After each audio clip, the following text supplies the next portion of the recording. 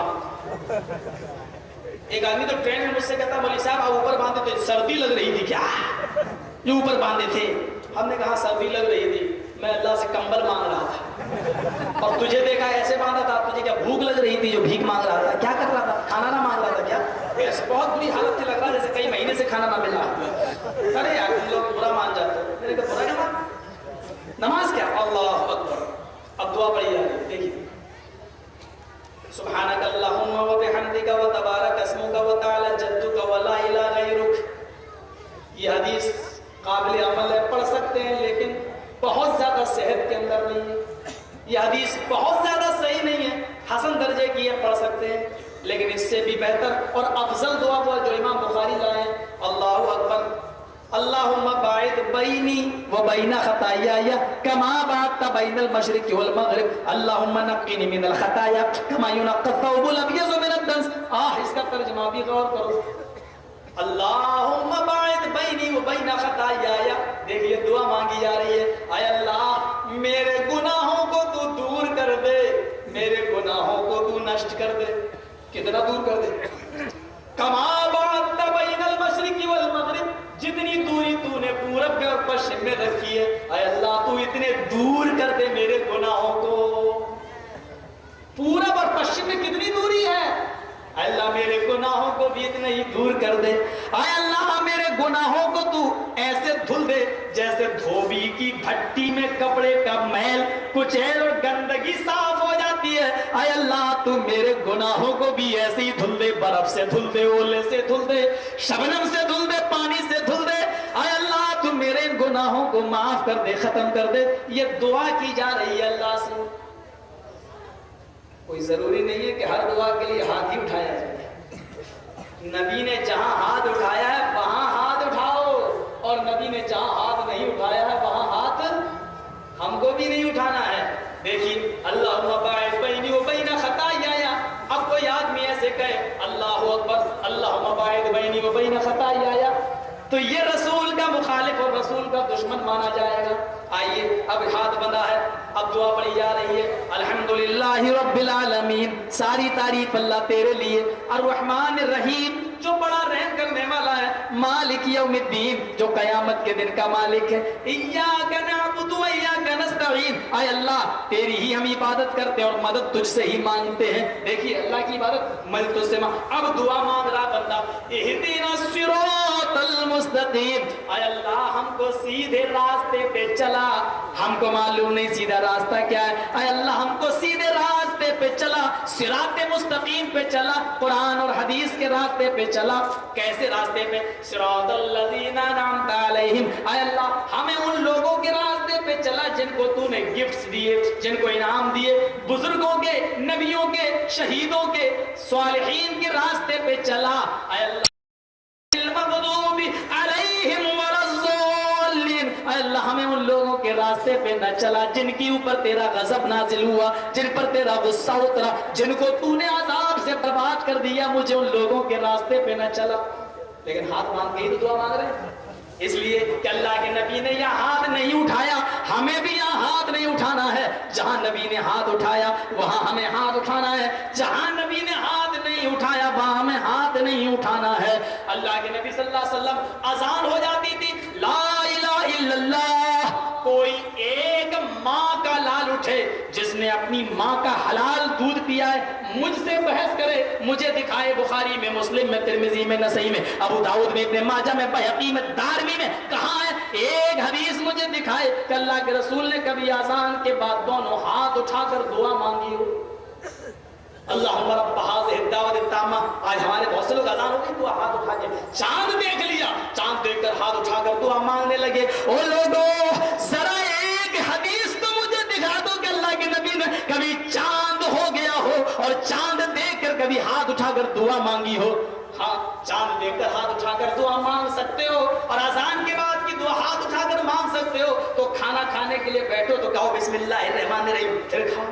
وہاں ہاتھ کیوں نہیں اٹھاتے ہو؟ لیٹرین میں جاتے ہو تو کیوں نہیں کہتے ہو اللہم انی اعوذ بک من الخبث والخبائث؟ پھر جایا کرو، مسجد میں جاؤ اور قدم رکھو تو کہو اللہم افتح لی ابواب الرحمتک، یہ دعا مانگ کر ہاتھ اٹھا کر دعا مانگو۔ جب مسجد میں جانے کی دعا ہاتھ اٹھا کر نہیں مانگتے ہو، مسجد سے نکلنے کی دعا ہاتھ اٹھا کے نہیں مانگتے ہو، میرے بھائیو لیٹرین کی دعا ہاتھ اٹھا کر نہیں مانگتے ہو، تو پھر اذان کے بعد کی دعا ہاتھ اٹھا کر اور چاند دیکھنے کے بعد کی دعا ہاتھ اٹھا کر کیوں مانگی جاتی ہے؟ اس کی کیا دلیل ہے اور کس بنیاد پر تم مانگتے ہو؟ میرے پیارے ساتھیو، محمد رسول اللہ، محمد اللہ کے رسول ہیں، اور سارے کام تمہیں ویسے کرنا ہے جیسے محمد رسول اللہ نے بتائے ہیں۔ اگر ثابت نہیں ہے تو تمہیں بھی اپنی طرف سے نہیں کرنا ہے۔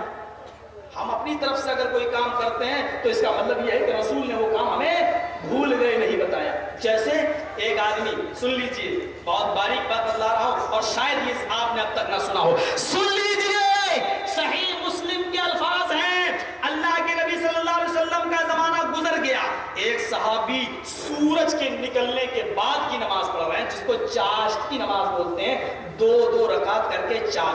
اللہ کے رسول نے کبھی دو پڑھی کبھی چار پڑھی، دو بھی جائز ہے، چار بھی پڑھ سکتے ہیں، تو دو دو کر کے پڑھ لیں۔ ایک صحابی نے دو دو کر کے چار پڑھ لی، اس کے بعد میں اور پڑھنے لگے، انہوں نے کئی پڑھ لی، 6 8 10 کئی پڑھ لی۔ تو دوسرا صحابی جو دیکھ رہے تھے تو دوسرے نے کہا اس پڑھنے والے سے، یہ تم چاشت کی نماز پڑھ رہے ہو؟ کہا ہاں۔ کہا اللہ کے رسول کو میں نے دو دو کرتے ہوئے 4 رکعتیں پڑھتے ہوئے دیکھا ہے، اور تم یہ کتنی نمازیں پڑھ رہے ہو، ایسا کیوں کر رہے ہو؟ تو اس آدمی نے کیا جواب دیا جس نماز پڑھ رہا تھا؟ اس نے کہا نماز ہی تو پڑھ رہا ہوں، کوئی شیطانی عمل تھوڑی کر رہا ہوں، اچھا ہی تو کام کر رہا ہوں، کوئی برا کام تو کر نہیں رہا ہوں۔ کہ نہیں، تم اللہ کے رسول صلی اللہ علیہ وسلم کے طریقے کے خلاف کر رہے ہو، نبی نے 4 پڑھی تم 6 8 10 کیوں پڑھ رہے ہو؟ تو اس نے کہا، جو نماز پڑھ رہا تھا اس نے کہا کیا اللہ تعالیٰ مجھے زیادہ نماز پڑھنے پر گناہ دے گا؟ کیا مجھے گناہ ملے گا؟ ارے نبی نے 4 پڑھی، ہم 6 پڑھیں گے، 8 پڑھ رہے ہیں، 10 پڑھ، تو کیا ہوا؟ اللہ کے نبی تو جنت دیے، وہ تو بخشے بخشائے، ہم تو اور زیادہ عبادت کریں گے، ہم تو 6 8 10 پڑھ رہے، تو کیا نماز پڑھنے پر بھی اللہ ہم کو گناہ دے گا؟ کیا زیادہ نماز پڑھنے پر اللہ ہم کو عذاب دے گا؟ تو جانتے ہو اس صحابی نے کیا کہا؟ اس صحابی نے کہا میں یہ تو نہیں جانتا ہوں کہ اللہ تعالیٰ تجھے زیادہ نماز پڑھنے پر گناہ دے گا یا ثواب دے گا، مجھے یہ نہیں معلوم، میں نہیں جانتا کہ اللہ تجھے عذاب دے گا یا ثواب دے گا زیادہ نماز پڑھنے پر، لیکن اتنا مجھے معلوم ہے کہ رسول کی سنت کو چھوڑنے کا اور رسول کی سنت کا مذاق اڑانے کا اور رسول کے خلاف کام کرنے پر اللہ تجھے عذاب ضرور دے گا۔